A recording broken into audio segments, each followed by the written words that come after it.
Gavau užduotį nupiešti medį. Nupiešiau kamieną, šakas, pradėjau piešti lapelį po lapelio ir supratau, kad medis mano neturi šaknų. Pradėjau piešti šaknis. Raičiau, įsijaučiau, kol išgirdau. Šaknų nereikia piešti. O koks medis be šaknų? Nereikia jų. Aš pavyzdį matau, bet medis mano atrodo juk kitaip.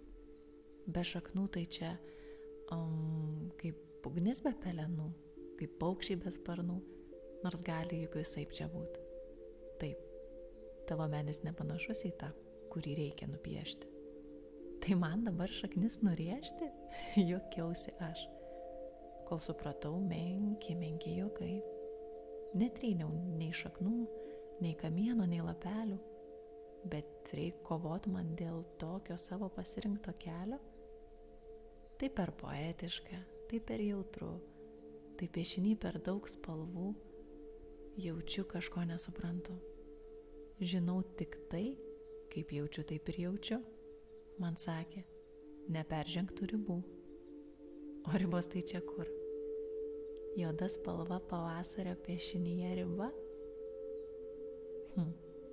Bet pavasarį juk ir naktis yra. Gal ribos gimsta širdyje, dėl patirčių, džiaugsmų ir skaudulių. Riba tokia, kad man svarbu neskaudinti kitų ir nepamiršti mylėti save. Ai, ir dar saldainiai 4 per dieną. Man riba.